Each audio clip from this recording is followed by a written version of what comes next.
ஈரோடு மாவட்டம் சிவகிரியில் மக்கள் நல கூட்டணியின் தேர்தல் பரப்புரை கூட்டம் நடைபெற்று வருகிறது. அதன் நேரடி காட்சிகளை பார்க்கலாம். மணிக்கணக்கில் விவாதித்திருக்கிறோம்.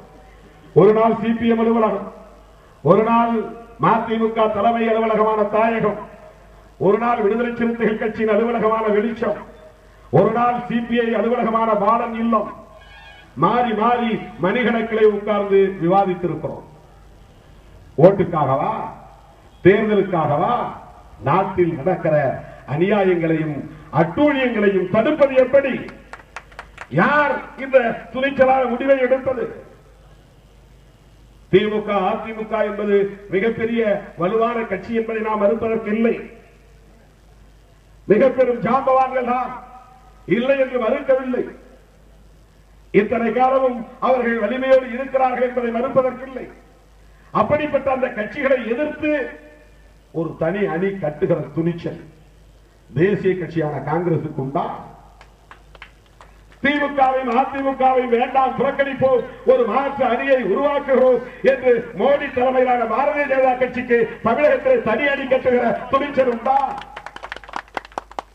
யாரோடாவது சேர்ந்தால் போதும், திமுக அழைக்காதா அதிமுக அழைக்காதா என்றுதான் பாரதிய ஜனதாவே காத்து கிடக்கிறது. தனித்து போட்டிடுவோம் என்று அண்ணன் ஈவிகே சிறகோவன் திரும்ப திரும்ப சொன்னார். ஆனால் டெல்லியிலிருந்து உத்தரவு, கோபாலபுரத்திற்கு ஓடி போனார். திமுகவோடு மறுபடியும் அவர்கள் கூட்டணி அமைத்து விட்டார்கள். ஆக திமுகவை எதிர்த்து அதிமுகவை எதிர்த்து நாட்டை இந்திய தேசத்தை ஆண்ட காங்கிரஸ் கட்சியாலேயே ஒரு தனி அணி கட்டுகிற துணிச்சல் இல்லை. இந்த 4 கட்சிகள் ஒன்று சேர்த்து ஒரு தனி அணியை கட்டியிருக்கிறோம். இதற்காக வெற்றி தோல்வி பற்றி கணக்கு போட்டல்ல, லாபரட்ட கணக்கு பார்த்தல்ல, இந்த நாட்டை மக்களையும் காப்பாற்ற வேண்டும். மீண்டும் இந்த 2 கட்சிகளில் ஒரு கட்சி ஆட்சிக்கு வருமையானால், அது திமுக வந்தாலும் சரி அதிமுக வந்தாலும் சரி, தமிழ்நாட்டு மக்களை யாராலும் காப்பாற்ற முடியாது, தமிழ் தேசத்தை யாராலும் காப்பாற்ற முடியாது என்கிற கவலை மேலிட்டால்தான். அந்த அடிப்படையில் தான் 4 தலைவர்களும் 6 மாதங்களுக்கு முன்பே கூடி பேசினோம். அப்போது ஒரு வாக்குறுதியை நாங்களே எடுத்துக்கொண்ட ஒரு உறுதிமொழியை எடுத்துக்கொண்டோம், ஒரு சங்கல்பம். உங்களுக்கு தெரியாத செய்தி. அப்போது ஒரு உறுதிமொழியை ஏற்றுக்கொண்டோம். என்ன உறுதிமொழி என்று சொன்னார்? நாம் மக்கள் நல கூட்டு இயக்கம் என்கிற இந்த அமைப்பை உருவாக்கி இருக்கிறோம். இது மக்கள் பிரச்சனைகளுக்காக உருவாக்கப்பட்டிருக்கிற இயக்கம். இடையிலே இன்னும் சில மாதங்களில் தேர்தல் வரப்போகிறது. தேர்தல் வரட்டும். வருகிற போது இந்த மக்கள் நல கூட்டு இயக்கமே ஒரு கூட்டணியாக மாறி நாம் தேர்தலை சந்திப்போம். அதே வேளையில் தேர்தலுக்கு பிறகும் மக்கள் நல கூட்டு இயக்கம் தொடரும். இந்த 4 இயக்கங்களும் சேர்ந்தே பயணப்படுவோம். இருக பற்றிக் கொண்ட எம் கைகள் ஒருபோதும் பிரியாது. இது எங்களுக்குள் நாங்கள் எடுத்துக்கொண்ட உறுதிமொழி. 4 தலைவர்களும் எடுத்துக்கொண்ட வாக்குறுதி, சங்கல்பம். ஏன் இதை நான் சொல்லுகிறேன் என்று சொன்னால், ஏதோ சந்தர்ப்பவாதத்திற்காக இந்த 4 தலைவர்களும் ஒன்று சேரவில்லை. நாட்டு நலனில், மக்கள் நலனில் அக்கறை கொண்டு கைகோர்த்திருக்கிறோம். இன்னொன்றை உங்களுக்கு நான் சொல்ல கடமைப்பட்டிருக்கிறேன். இதுவரையில் டெல்லியிலே யூபிஏ என்டிஏ நீங்கள் கேள்விப்பட்டிருப்பீர்கள். United progressive alliance, Sonia Gandhi தலைமையிலான ஐக்கிய முற்போக்கு கூட்டணி, நேஷனல் டெமோக்ராட்டிக் அலையன்ஸ், இன்றைக்கு மோடி தலைமையிலான பாரதிய ஜனதா தலைமையிலான தேசிய ஜனநாயக முன்னணி. 1977 மொரார்ஜி தேசாய் காலத்திலே இப்படி ஒரு கூட்டுறவு, ஒரு கூட்டமைப்பு, ஒரு ஐக்கிய முன்னணி உருவானது. அதிலிருந்து 77 இதுவரையில் டெல்லியிலே கூட்டணி ஆட்சி தான் உருவாகி வருகிறது. பல கட்சிகள் ஒன்று சேர்ந்து காங்கிரஸ் என்கிற மிகப்பெரிய சக்தியை எதிர்த்தாக வேண்டும், வீழ்த்தியாக வேண்டும் என்று அன்றைக்கு அகில இந்திய அளவிலே ஒரு அணியை கட்டினார்கள். அந்த அணியில் மொரார்ஜி தேசாயும் இருந்தார், வாஜ்பாயும் இருந்தார், சரண் சிங் இருந்தார், ராஜ்நாராயணன் இருந்தார், ஜெகஜீவன் ராம் இருந்தார். இப்படிப்பட்ட தலைவர்கள், சின்ன சின்ன கட்சிகளை சார்ந்தவர்கள், மாநில கட்சிகளை சார்ந்தவர்கள் எல்லாம் ஒன்று சேர்ந்த போது கேலி செய்தார்கள், கிண்டல் செய்தார்கள். காங்கிரஸ் மிகப்பெரிய ஒரு ஜாம்பவான், மிகப்பெரிய சக்தி, காங்கிரஸை இந்த சில்லுண்டி கட்சிகளால் வீழ்த்த முடியாது என்று சொன்னார்கள். ஆனால் 1977 இந்திய அரசியல் வரலாறு தலைகீழாக போட்டி போடப்பட்டது. ஜனதா அன்றைக்கு வெற்றி பெற்றது. அப்போதுதான் மொரார்ஜி தேசாய் பிரதமரானார். அதிலிருந்து தொடர்ந்து டெல்லியிலே கூட்டணி ஆட்சி முறைதான் வருகிறது. அந்த கூட்டணி ஆட்சி முறையை உருவாக்குவதற்கு அவர்கள் கட்டிய அந்த ஐக்கிய முன்னணி இருக்கிறது. அவர்கள்தான் காமன் மினிமம் புரோகிராம், குறைந்தபட்ச பொது செயல் திட்டத்தை வெளியிட்டிருக்கிறார்கள். இதுவரை தமிழ்நாட்டு அரசியல் வரலாற்றில் இப்படி ஒரு ஐக்கிய முன்னணி உருவானதும் இல்லை. இப்படி ஒரு குறைந்தபட்ச பொது செயல் திட்டத்தை யாரும் வெளியிட்டதும் இல்லை. அதனை சாதித்தது முதலில் மக்கள் நல கூட்டணி தான். 4 கட்சிகளும் ஒன்று சேர்ந்து ஒரு ஐக்கிய முன்னணியை உருவாக்கி இருக்கிறோம். மக்கள் நல கூட்டணி என்பது ஒரு ஐக்கிய முன்னணி, ஒரு யுனைடெட் ஃப்ரண்ட். குறைந்தபட்ச பொது செயல் திட்டங்களின் அடிப்படையில் சேர்ந்திருக்கிறோம். எந்தெந்த கொள்கைகளுக்காக, எந்தெந்த கோட்பாடுகளுக்காக நாம் சேர்ந்திருக்கிறோம் என்பதை வரையறுத்திருக்கிறோம். அதை ஒரு அறிக்கையாக வெளியிட்டிருக்கிறோம். இவையெல்லாம் எப்போது நிகழ்ந்தது? இன்றைக்கு நேற்றைக்கு அல்ல, 6 மாதங்களுக்கு முன்பு. இந்த கொள்கைகளின் அடிப்படையில் தான் இந்த மக்கள் நல கூட்டு இயக்கம் பயணப்படும். இந்த கொள்கைகளை நிறைவேற்றுவதற்காகத்தான் இந்த மக்கள் நல கூட்டு இயக்கம் போராடும், அதற்கான களத்தை அமைக்கும் என்று பிரகடனப்படுத்திவிட்டுதான் இந்த கூட்டணியை நாம் உருவாக்கி இருக்கிறோம். இதையெல்லாம் தெரியாதவர்கள் தான் கூட்டணி உடையும் கூட்டணி உடையும் என்று சொல்லிக் கொண்டே இருக்கிறார்கள். பாவம், அவர்கள் மனப்பால் குடிக்கிறார்கள். அவர்களின் கனவு ஒருபோதும் பலிக்காது என்பதை சொல்ல நாம் கடமைப்பட்டிருக்கிறோம். தமிழக அரசியல் வரலாற்றில் குறைந்தபட்ச பொது செயல் திட்டத்தை அறிவித்துவிட்டு அதன் அடிப்படையில் செயல்படுகிறோம் என்று முதலாக ஒரு கூட்டணியை அமைத்திருப்பது நாம் தான். இதுவரையில் உருவானதெல்லாம் கூட்டணி கிடையாது, அது தொகுதி பங்கீட்டுக்கான ஒரு தற்காலிக உடன்பாடு. அந்த நேரம் சேருவோம், ஆளுக்கு 10 சீட்டோ 20 சீட்டோ 40 சீட்டோ பிரிச்சுக்கிட்டு எலெக்ஷன் முடிஞ்ச பிறகு நீ யாரோ நான் யாரோ போயிடுவாங்க. கூட்டணி உருவானதில்லை, ஐக்கிய முன்னணி உருவானது, யுனைடெட் ஃப்ரண்ட் என்பது உருவானது. தமிழக அரசியல் வரலாற்றில் இதுதான் முதல் முறை. அந்த அடிப்படையில் தான் நாம் ஒன்று சேர்ந்திருக்கிறோம். இதனால் சிலருக்கு லாபம் இருக்கலாம், சிலருக்கு நஷ்டம் இருக்கலாம். ஆனால் நாட்டுக்கு நல்லது, மக்களுக்கு நல்லது. இந்த கூட்டணி வெற்றி பெறுகிறதா இல்லையா என்பதை பற்றி கவலைப்படாமல் இந்த முடிவை நாம் எடுத்திருக்கிறோம் என்று சொன்னால் அதற்கு ஒரே காரணம், இந்த ஊழல் சக்திகளிடமிருந்தும், மது வியாபாரம் செய்யக்கூடிய சக்திகளிடமிருந்தும், மக்கள் விரோத சக்திகளிடமிருந்தும், வகுப்புவாத சக்திகளிடமிருந்தும் மக்களை காப்பாற்ற வேண்டும் என்பதற்காகத்தான் கூட்டணி ஆட்சி என்கிற ஒரு கொள்கைதான் நாம் முன்வைக்கக்கூடிய மாற்று அரசியல். ஒரு கட்சி ஆட்சி முறை என்பது உதற வேண்டும், கூட்டணி ஆட்சி முறை மலர வேண்டும். இதுதான் மக்கள் நல கூட்டணியின் இன்னொரு முக்கியமான மாற்று அரசியல் கோட்பாடு. ஒரே கட்சி ஆட்சியில் இருந்தால் அவர்கள் வெட்கமில்லாமல் கூச்சமில்லாமல் ஊழல் செய்வார்கள். அதை யாரும் கட்டுப்படுத்துவதற்கு ஆள் இல்லை, அல்லது அதை அம்பலப்படுத்துவதற்கு ஆள் இல்லை என்ற நிலைதான் உருவாகும். ஒருவேளை ஒரு கூட்டணி ஆட்சியிலே கம்யூனிஸ்ட் கட்சிகள் இடம்பெறுவார்களே, ஆனால் கம்யூனிஸ்ட் கட்சிகள் இதையெல்லாம் வேடிக்கை பார்த்துக் கொண்டிருக்குமா? கொள்ளையடிப்பதை வேடிக்கை பார்த்துக் கொண்டிருப்பார்களா? அகில இந்திய அளவிலும் சரி, மாநில அளவிலும் சரி, ஒரே கட்சி ஆட்சியில் இருப்பதால் தான் அடிமுதல் நுனி வரையில் ஊழல் நடக்கிறது, அது மூடி மறைக்கப்படுகிறது. கூட்டணி ஆட்சி முறை இருந்தால் 2G ஸ்காம் எப்படி வெளியே அம்பலப்பட்டு வெளியே வந்ததோ அப்படி கூட்டணி ஆட்சி முறையில் எவனாவது தப்பித்தவரை ஊழல் செய்தால் கூட அவன் பொறியில் சிக்கிக் கொள்வான், வலையில் மாட்டிக் கொள்வான். அதற்கு கூட்டணி ஆட்சி முறை உதவும். ஆகவேதான் ஒரு கட்சி ஆட்சி முறை கூடாது, கூட்டணி ஆட்சி முறை வேண்டும் என்கிற தொலைநோக்கு பார்வையோடு மக்கள் நல கூட்டணியை நாம் உருவாக்கி இருக்கிறோம். இப்படிப்பட்ட கொள்கை புரிதலோடு தான் கம்யூனிஸ்டுகளோடும் மறுமலர்ச்சி திராவிட முன்னேற்ற கழகத்தோடும் விடுதலை சிறுத்தைகள் கைகோர்த்திருக்கிறது என்பதை நான் மகிழ்ச்சியோடும் பெருமையோடும் சொல்ல கடமைப்பட்டிருக்கிறேன். 12 ஆண்டு காலம் தொடர்ந்து திராவிட முன்னேற்ற கழக கூட்டணியில் நாங்கள் பயணம் செய்தோம். முதலாக 1999ஆம் ஆண்டு ஐயா மூப்பனார் அவர்களோடு கூட்டணியில் நாங்கள் தேர்தலில் களமிறங்கினோம். 2001 திராவிட முன்னேற்ற கழக கூட்டணியில் இடம்பெற்றோம். நான் ஒருவன் சட்டமன்ற உறுப்பினராக வெற்றி பெற்றேன். பதவி ஆசை இருந்திருந்தால் 5 ஆண்டு காலம் நான் சட்டமன்ற உறுப்பினராகவே தொடர்ந்து இருக்க முடியும். எந்த முரண்பாடும் இல்லை. ஒரு சின்ன கசப்பு, அவ்வளவுதான், சின்ன வருத்தம். சட்டமன்ற உறுப்பினர் பதவியை ராஜினாமா செய்துவிட்டு நான் வெளியே வந்தேன். 2.5 ஆண்டு காலம் மிச்சம் இருந்தது. எந்த பெரிய சண்டை சச்சரவு கிடையாது.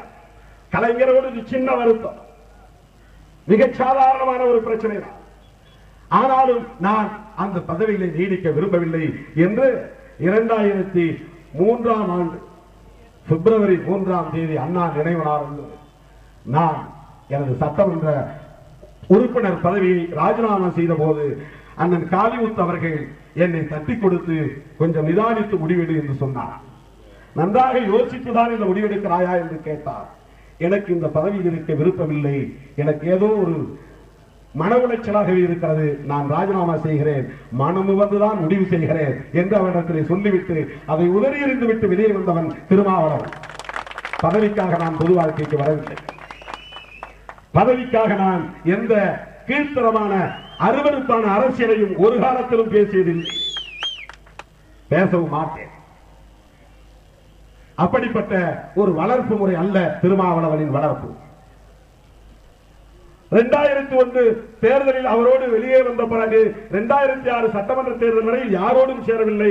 பிறகு அண்ணன் வைகோ அவர்களும் நானும் 2006 அதிமுக கூட்டணியிலே இடம்பெறக்கூடிய வாய்ப்பு கிடைத்தது. நாங்கள் 2 பேரும் தான் அன்றைக்கு அதிமுக கூட்டணியில் இடம்பெற்ற கட்சிகள்.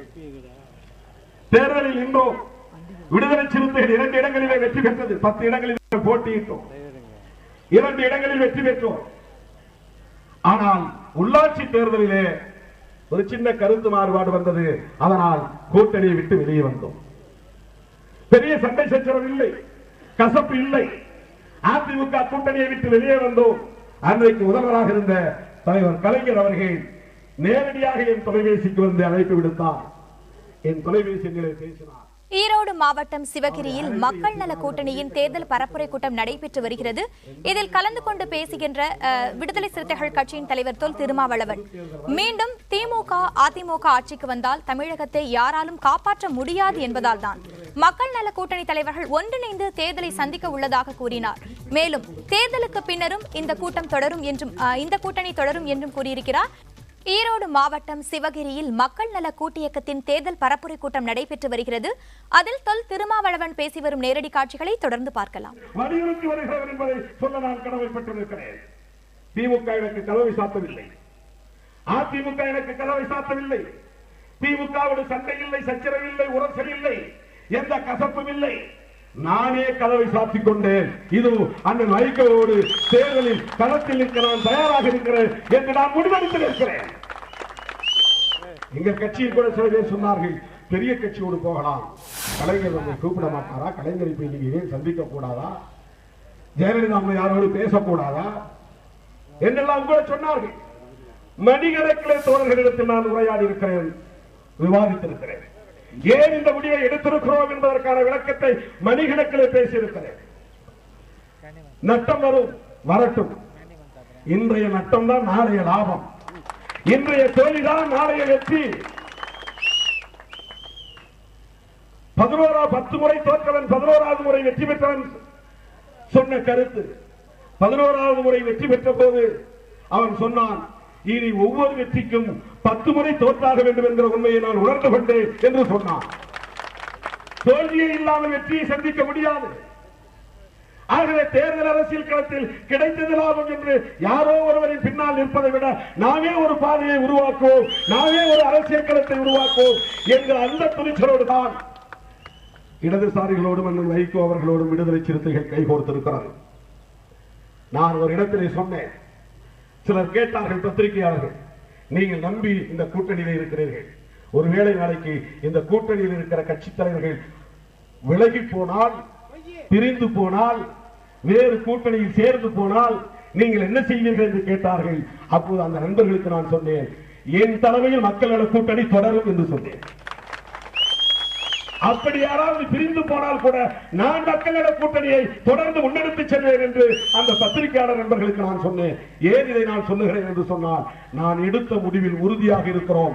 விடுதலை சிறுத்தைகள் மக்கள் நல கூட்டணியில் தொடர்ந்து பயணப்படுவோம், தேர்தலுக்கு பின்னும் தொடருவோம் என்பதை சொல்லி இந்த கூட்டணியின் வெற்றிக்கு தொடர்ந்து களவாடுங்கள் என்று கேட்டு நிறைவு செய்கிறேன். நன்றி, வணக்கம்.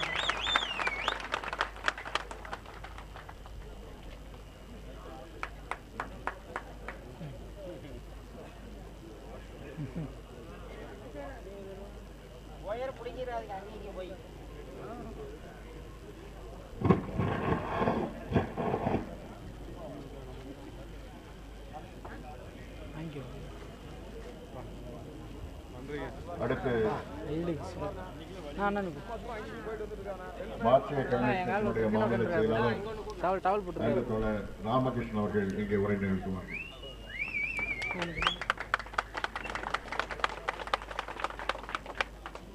மகத்தான இந்த கூட்டத்தினுடைய தலைவரும்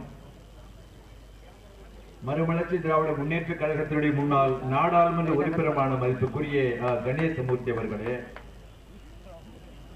இங்கே உரையாற்றி அமர்ந்திருக்கக்கூடிய இந்திய கம்யூனிஸ்ட் கட்சியினுடைய சற்று முன் வந்த செய்தி, சட்டப்பேரவை உறுப்பினர்கள் 10 பேரின் பதவி விலகல் கடிதங்களை சபாநாயகர் தனபால் ஏற்றுக்கொண்டுள்ளதாக தகவல் வெளியாகியுள்ளது. இதனால் தேமுதிக தலைவர் விஜயகாந்த் எதிர்க்கட்சி தலைவர் அந்தஸ்தை இழக்கும் சூழல் உருவாகியுள்ளது. இதுகுறித்து அடுத்தடுத்து வரும் செய்திகளில் விரிவாக பார்க்கலாம். தொடர்ந்து ஈரோடு மாவட்டம் சிவகிரியில் மக்கள் நல கூட்டியக்கத்தின் தேர்தல் பரப்புரை கூட்டம் நடைபெற்று வருகிறது. அதன் நேரடி காட்சிகளை தொடர்ந்து பார்க்கலாம். பொதுச் செயலாளர் வைப்புக்குரிய வைகோ அவர்களே, மேடையில் வீற்றிருக்கக்கூடிய தலைவர்களே, திரளாக கூடியிருக்கக்கூடிய நண்பர்களே, தோழர்களே, சகோதரிகள் அனைவருக்கும் மக்கள் கூட்டணி சார்பாக என்னுடைய வணக்கத்தை தெரிவித்துக் கொள்கிறேன். தோழர் சுப்ராயன் அவர்கள் ஆற்றிய உரையை நீங்கள் உன்னிப்போடு கவனித்தீர்கள். தோழர் திருமாவளவனுடைய கர்ஜனையை நீங்கள் அவருடைய சிந்தனையாக உள்வாங்கிக் கொண்டிருக்கிறீர்கள். மக்கள் நல கூட்டணி சார்பாக, மார்க்சிஸ்ட் கம்யூனிஸ்ட் கட்சி சார்பாக அந்த 2 தலைவர்களுடைய உரைகளை நான் 100% வழிமொழிகிறேன், வரவேற்கிறேன், அதை பாராட்டுகிறேன். ஆனால் திருமா அவர்களுடைய உரையில் ஒரே ஒரு திருத்தத்தை மட்டும் நான் சொல்ல விரும்புகிறேன். அவர் உரையாற்றுகிற போது நிறைவாக அவருடைய உரையில் ஒன்றை குறிப்பிட்டார். இன்றைய தோல்வி நாளை வெற்றி என்றார். இன்று நஷ்டம் நாளை லாபம் என்றால் அந்த திருத்தத்தை சொல்ல விரும்புகிறேன். நேற்றைய தோல்வி இன்று நமது வெற்றி, நேற்றைய நஷ்டம் இன்று நமது லாபம். கடந்த 47 ஆண்டு காலமாக தமிழக அரசியலில் அண்ணா அவர்களுடைய மறைவுக்கு பிறகு திராவிட முன்னேற்ற கழகம் 5 முறை ஆட்சி பொறுப்பேற்றிருக்கிறது. கலைஞர் கருணாநிதி தலைமையில் 5 முறை முதலமைச்சராக ஒரு பணியாற்றி இருக்கிறார். அம்மையார் ஜெயலலிதா அவர்கள் 3வது முறையாக முதலமைச்சராக பணியாற்றிக் கொண்டிருக்கிறார். மேடையில் வீற்றிருக்கக்கூடிய இந்த கட்சிகள் எல்லாம் அதன் வைகோ அவர்கள் தலைமையிலான மறுமலர்ச்சி திராவிட முன்னேற்ற கழகமாக இருந்தாலும், இடதுசாரி கட்சிகளாக இருந்தாலும், விடுதலை சிறுத்தை கட்சி திருமாவளவன் தலைமையில் விடுதலை சிறுத்தை கட்சியாக இருந்தாலும், இந்த 2 கட்சிகளோடு நாங்கள் தேர்தல் உடன்பாடு கண்டிருக்கிறோம். அம்பேத்கர் இல்லாமல் அரசியல் சட்டம் கிடையாது, அம்பேத்கர் இல்லாமல் இந்திய சட்டங்கள் கிடையாது. நாங்கள் மன்றாடி கேட்டுக்கொள்ள கடமைப்பட்டிருக்கிறேன். சமூகத்தை உடைத்து விடாதீர்கள், ஒற்றுமை உடைத்து விடாதீர்கள், ஒரு காலம் உடைப்பதற்கு அனுமதிக்க மாட்டோம் என்பதை இந்த கூட்டத்தின் வாயிலாக சம்பந்தப்பட்டவர்களுக்கு விஷ வித்துக்களை தூங்குகிறார்களே, அது ஏற்க முடியாது, மக்கள் ஏற்க மாட்டார்கள் என்பதை நான் சுட்டிக்காட்ட கடமைப்பட்டிருக்கிறேன். மக்கள் கூட்டு இயக்கத்தின் கூட்டணி சார்பாக காங்கிரஸோடு பிஜேபியோடு நாங்கள் உடன்பாடு வைத்துக் கொள்ள மாட்டோம் என்று சொல்லும் காரணம் என்ன? 2 கட்சிகளுக்கும் வேறுபாடு கிடையாது, கொள்கையில் வேறுபாடு கிடையாது. காங்கிரஸ் கட்சியா பிஜேபியா 2 கட்சிகளும் ஒரு நாணயத்தின் 2 பக்கங்கள். தமிழகத்திலே திராவிட முன்னேற்ற கழகமா அண்ணா திராவிட முன்னேற்ற கழகமா 2 கட்சிகளும் ஒரு நாணயத்தின் 2 பக்கங்கள். பாட்டாளி மக்கள் கட்சி பற்றி சொல்ல வேண்டிய அவசியம் கிடையாது. அந்த கட்சியின் பேர் பாட்டாளி மக்கள் கட்சி. ஆனால் பாட்டாளர்களுடைய ஒற்றுமை உழைப்பதற்காக செயல்பட்டு வரக்கூடிய அந்த கட்சியோடு எங்களுக்கு உடன்பாடு வராது, உடன்பாடு கிடையாது. எதற்காக தமிழகத்தில் அதிமுக மீண்டும் வெற்றி பெற்ற ஆட்சிக்கு வரக்கூடாது, திராவிட முன்னேற்றங்கள் மீண்டும் ஆட்சிக்கு வந்துவிடக் கூடாது, ஆட்சிக்கு வரக்கூடாது, மக்கள கூட்டணியை ஆட்சியில் அமர்த்துங்கள் என்று கேட்கிற போது எதற்காக சொல்லுகிறோம்? 47 ஆண்டுகள் மாறி மாறி திராவிட முன்னேற்ற கழக ஆட்சி, கலைஞர் முதலமைச்சராக இருந்தார், ஜெயலலிதா முதலமைச்சர் பணியாற்றி வருகிறார். நண்பர்களே, வேதனையோடு சொல்லுகிறேன், காந்திஜி அவர்கள் சொன்னார்கள், அரசியல் என்பது புனிதமானது. அரசியல் மக்களுக்கு தொண்டு செய்வதற்காக, கொள்ளையடிப்பதற்காக அல்ல.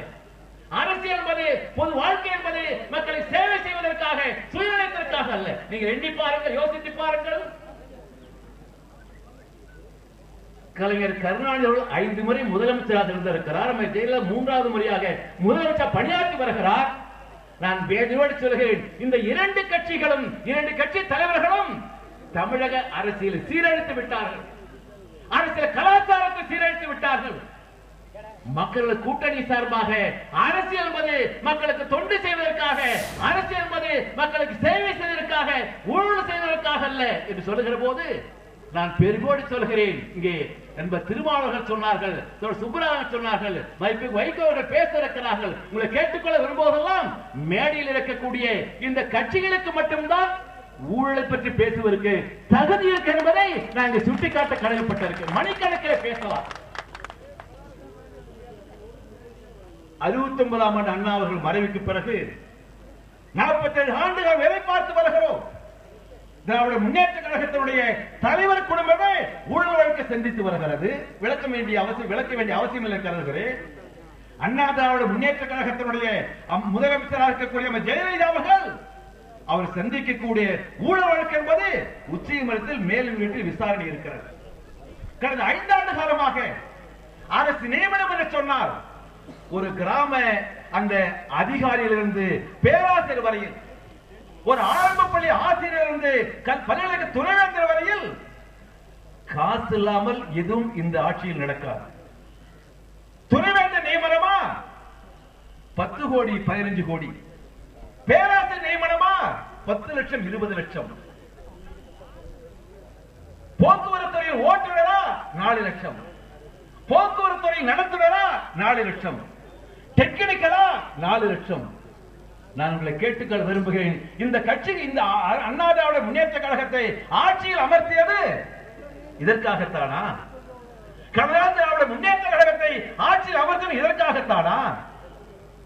மக்களோட கூட்டணி சார்பாக தெளிவாக சொல்லுகிறோம், ஊழலை ஒழிப்பதற்காக, ஊழலை தடுப்பதற்காக ஒரு லோகாயுக்தா என்ற ஊழல் தடுப்பு சட்டத்தை கொண்டு வருவது மட்டுமல்ல, ஊழலை சம்பாதித்த சொத்துக்களை பறிமுதல் செய்யக்கூடிய நடவடிக்கையை நமது மக்களோட கூட்டணி எடுக்கும். நான் அதிகம் எடுத்துக்கொள்ள விரும்பவில்லை. மக்களோட கூட்டணி உருவாகி குறைந்தபட்ச செயல் திட்டத்தை வெளியிட்டு ஒரு மகத்தான மாநாட்டை மதுரையில் நடத்தினோம். மக்கள் மீது பெரும் தாக்கத்தை உருவாக்கியது. கடந்த 7ஆம் தேதி அன்று கடலூர் அந்த கிழக்கு கடற்கரை மாவட்டங்களில் கடலூர் துவங்கி சிவகங்கை காளையார் கோயில் வரையில் பிரச்சார இயக்கத்தை நடத்தி முடித்தோம். 2வது கட்டமாக இங்கே மேற்கு மாவட்டங்களில் பிரச்சாரத்தை துவக்கி நடத்தி கொண்டிருக்கிறோம். கொளுத்து வெயில் பல்லாயிரக்கணக்கான மக்கள் கடலூரில், சிதம்பரத்தில், மன்னார்குடியில், வேறு பல நகரங்களில், நாகை நகரத்தில் நடைபெற்ற கூட்டம் இருக்கிறது. இரவு 1 மணி வரையில் பல்லாயிரக்கணக்கான மக்கள் நாங்கள் சொல்வதை கேட்பதற்காக காத்திருந்தார்கள். பட்டுக்கோட்டையில் பல்லாயிரக்கணக்கான மக்கள் காத்திருந்தார்கள். அடுத்து காளையார் கோவில் இருக்கக்கூடிய அந்த சிறிய நகரத்தில் பல்லாயிரக்கணக்கான 1 மணி வரை காத்திருந்தார்கள்.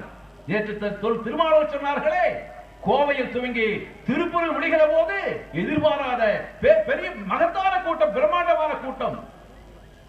மக்களோட கூட்டணி சார்பாக சொல்லுகிறேன், நான் உறுதியாக சொல்லுகிறேன், மக்களுடைய நாடி துடிப்பை பிரதிபலிக்கக்கூடிய மக்கள் எதிர்பார்ப்பை அபிலாஷையை தீர்க்கக்கூடிய இந்த குறைந்தபட்ச செயல் திட்டத்தை உருவாக்கி மக்களை சந்திக்கிற போது பெரும் கூட்டம் சந்திக்கிற போது நான் மகிழ்ச்சியோடு சொல்கிறேன், மக்கள கூட்டணி ஆட்சிக்கு வரும், அதிகாரத்துக்கு வரும் என்பதை நான் இங்கே சுட்டிக்காட்டுவதோடு சிவகிரி இந்த பகுதி என்று வருகிற போது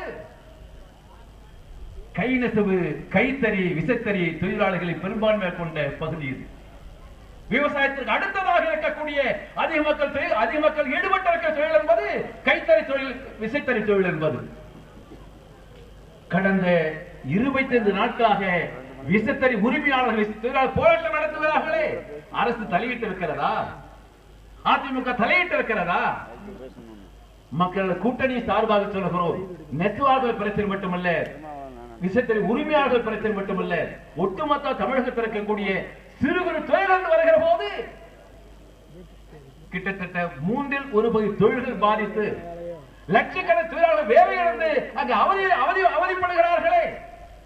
மக்கள் கூட்டணி ஒட்டுமொத்த தமிழ் மக்களுக்காக, ஒட்டுமொத்த ஒடுக்கப்பட்ட மக்களுக்காக ஒரு திட்டத்தை வைத்து மக்களை சந்திக்கிற போது நான் நிறைவாக சொல்ல விரும்புகிறேன், தமிழகத்திலே ஒரு வளமான தமிழகம், ஊழலற்ற தமிழகம், மதுபான கடைகள் இல்லாத தமிழகம், சாதிவாதம் இல்லாத தமிழகம் என்று வருகிற போது அத்தகைய தமிழகத்தை உருவாக்கக்கூடிய திட்டம் என்பது மக்களின் கூட்டணிக்கு மட்டுமே இருக்கிறது. அந்த கூட்டணி வெற்றி பெற செய்வதற்கு நீங்கள் பாடுபட வேண்டும் என்று கேட்டுக்கொண்டு ஒரு நிறைவு செய்கிறேன். நன்றி, வணக்கம்.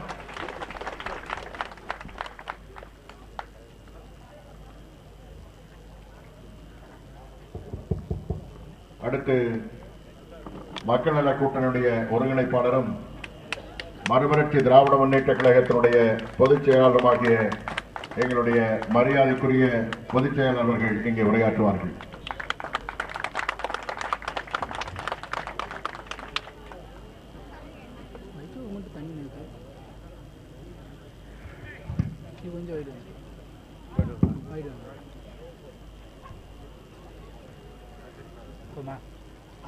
அனலாக தகித்துக் கொண்டிருக்கின்ற நெருப்பு வெயிலையும் பொருட்படுத்தாமல் பேரார்வத்தோடு திரண்டிருக்கின்ற தமிழ் பெருமக்கள் மத்தியில் நமச்சிவாயம் வாழ்க, நாதன் தாழ்வாழ்க, இமை பொழுதும் என் நெஞ்சில் நீங்காதான் தாழ்வாழ்க, கோகலி ஆண்ட குறுமனிதன் தாழ்வாழ்க என்ற பாசுரங்கள் ஒலிக்கின்ற சிவனுடைய ஆலயம் எழுந்தருளி இருக்கக்கூடிய சிவகிரி திருநகரில் நடைபெற்றுக் கொண்டிருக்கின்ற மக்கள் நல கூட்டணியின் தேர்தல் பிரச்சார பொதுக்கூட்டத்துக்கு தலைமை தாங்கும் மறுமலர்ச்சி திராவிட முன்னேற்ற கழகத்தின் ஆட்சி மன்ற குழுவின் செயலாளரும் அனைத்து மக்களாலும் போற்றப்பட்ட நாடாளுமன்ற உறுப்பினராக பணியாற்றியவரும் ஈரோடு மாவட்ட செயலாளருமான விடுதலை புலிகளை நேற்றும் ஆதரித்தேன், விடுதலை புலிகளை இன்றும் ஆதரிக்கிறேன், விடுதலை புலிகளை நாளையும் ஆதரிப்பேன் என்று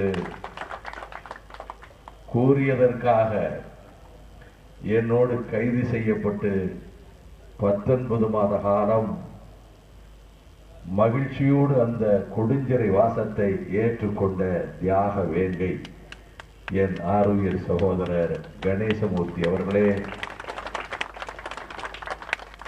மார்க்சிஸ்ட் கம்யூனிஸ்ட் கட்சியினுடைய மாநில செயலாளர், அகில இந்திய பொலிட் பியூரோ உறுப்பினர், ஆருயிர் தோழர் வழக்கறிஞர் ஜி ராமகிருஷ்ணன் அவர்களே, மார்க்சிய நூல்களை மட்டுமல்ல இந்த மண்ணின் வரலாற்று நூல்களையும் உள்வாங்கிக் கொண்டு மதிநுட்பத்தோடு வாத பிரதிவாத வல்லமையோடு கருத்துக்களை முன்வைக்கின்ற ஆற்றல் பெற்றவரான இந்திய கம்யூனிஸ்ட் கட்சியினுடைய தமிழகத்தின் முன்னணி தலைவர்களில் ஒருவரும் முன்னாள் நாடாளுமன்ற உறுப்பினருமான எனது ஆரோக்கியர் தோழர் திருப்பூர் சுப்பராயன் அவர்களே,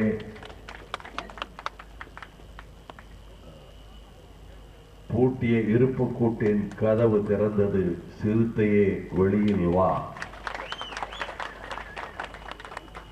எலியென உனை இகழ்ந்தவர் நடுங்க, புலியென செயல் செய்ய புறப்படு வெளியில், செம்புட் பறவையே சிறகை விரி எழு, மரிக்குணா கடல் போல் மாப்பகை மேல் விடு, குறிக்கும் முன் இளைஞர் கூட்டம் எங்கே, இங்குன் நாட்டுக்கு இழிகழுதை ஆட்சியா என்ற புரட்சி கவிஞரின் பாட்டு வரிகளால் இந்த ஒடுக்கப்பட்டு கிடக்கின்ற இந்த சமுதாயத்து வாலிபர் கூட்டத்தை தட்டி எழுப்பிக் கொண்டிருக்கின்ற விடுதலை சிறுத்தைகள் கட்சியினுடைய நிறுவன தலைவர் என் ஆருயிர் சகோதரர் திருமாவளவன் அவர்களே,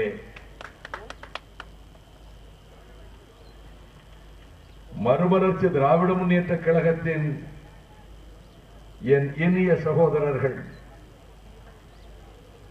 வழக்கறிஞர் குழந்தைவேலு, முத்துமாணிக்கம், ஆர்.பி. சண்முகம், நல்ல சிவம், மார்க்சிஸ்ட் கம்யூனிஸ்ட் கட்சியின் முன்னணி தோழர்கள் முத்துசாமி, துரைராஜ், பழனிசாமி, விஜயராகவன், ராஜா, இந்திய கம்யூனிஸ்ட் கட்சியின் முன்னணி தோழர்கள் முன்னாள் சட்டமன்ற உறுப்பினர் Periyasamy, K R. Thirunavukkarasu, S P. Prabhakaran, M. Gunasekaran, S. Ponnusamy, Boopathi, விடுதலை சிறுத்தைகள் கட்சியினுடைய என் அன்பு சகோதரர்கள் விநாயகமூர்த்தி, பாஸ்கர், சேதுபதி, மதிவாணன், சண்முகம்,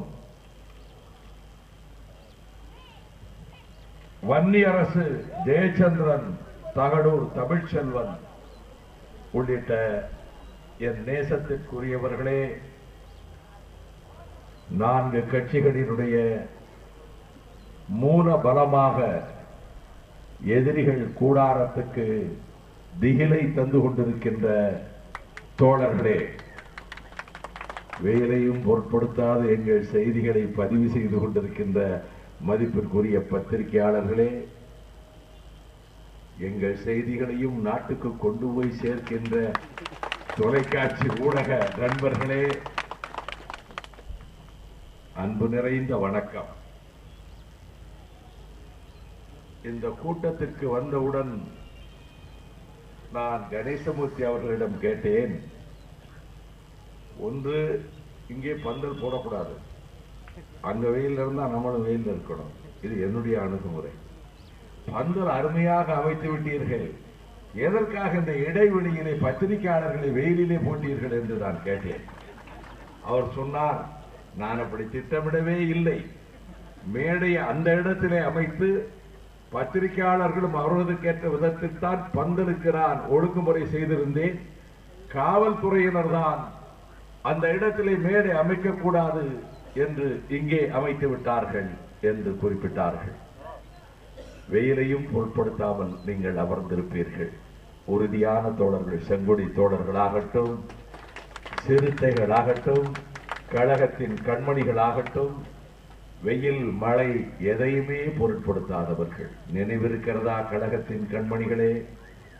ஏறத்தாழ 21 ஆண்டுகளுக்கு முன்பு 3 கடல்கள் சந்திக்கின்ற கன்னியாகுமரியிலே இருந்து புறப்பட்டு 10,000 பேரோடு ஊர் ஊராக வெயிலிலும் மழையிலும் நான் நடந்து வந்தேன்.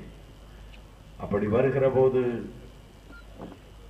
திட்டுப்பாறைக்கு நெருங்குகின்ற வேளையில் சமூக நீதியை பாதுகாப்பதற்காக அன்றைக்கு நாடாளுமன்றத்தில் தாக்கல் செய்யப்பட்ட அரசியல் சட்ட திருத்தம் வாக்கெடுப்புக்கு வருகிறது நாளைய தினம் என்று இரவு 10 மணிக்கு தகவல் கிடைக்கிறது. திட்டுப்பாறையிலே 10,000 பேரையும் அப்படியே கணேசமூர்த்தி அவர்கள் பொறுப்பிலே தங்க வைத்துவிட்டு அந்த இரவிலேயே பெங்களூருக்கு சென்று அன்றுதான் கன்னியாகுமரியில் புறப்பட்டு இடையில் எந்த இடத்திலும் ஒரு ஊரின் ஒரு எல்லையில் நடைபெற முடிந்தால் தங்குமிடம் 1.5 கிலோமீட்டர் இருக்கும். நான் காரில் செல்வதில்லை. அந்த 1.5 கிலோமீட்டரும் திரும்ப நான் நடந்து போய்விட்டு மறுநாள் திரும்ப நடந்து வந்துதான் என் நடைபயணத்தை நான் மேற்கொண்டேன்.